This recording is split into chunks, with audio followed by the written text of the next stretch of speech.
भारत ही आपली पुण्यभूमी, आपली कर्मभूमी, आपली माती हीच आपली खरी जीवनवाहिनी आहे। ही मातीच आपल्या अन्नदात्याचा आधार आहे आणि आपल्या येणाऱ्या पिढ्यांची सर्वात मोठी संपत्ती आहे। पण आज काय होतंय? अधिक उत्पादनाच्या हव्यासापोटी आपण युरिया आणि डीएपीचा वारेमाप वापर करत आहोत। पण शेतकरी मित्रांनो, आपण विचार केलाय का की यामुळे आपल्या जमिनीच्या आरोग्यावर किती गंभीर परिणाम होतोय?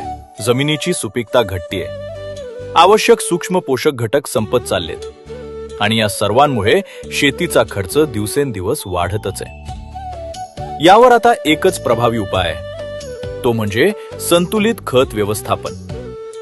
केवळ रासायनिक खतांवर अवलंबून न राहता जैविक खतांचा वापर वाढवा। हिरवळीची खते आणि गांडूळ खताच्या वापरानं जमिनीचा कस पुन्हा जिवंत करा।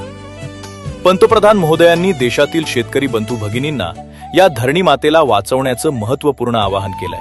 मेरे किसान भाई बहन, ये धरती माता को बचाना, यूरिया की कितने ही थैले डाल दे, यूरिया खिला खिला करके हमें धरती माता को मारने का कोई हक नहीं है। युरियाचा अतिवापर जमीन आणि भविष्य दोन्ही उद्ध्वस्त करतोय, हे कायम बांधवांनो लक्षात ठेवा।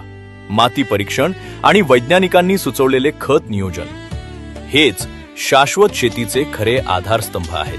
माती सुरक्षित तर भविष्य सुरक्षित। संतुलित खतांचा वापर करा आणि आपली जमीन येणाऱ्या पिढ्यांसाठी सुपीक ठेवा।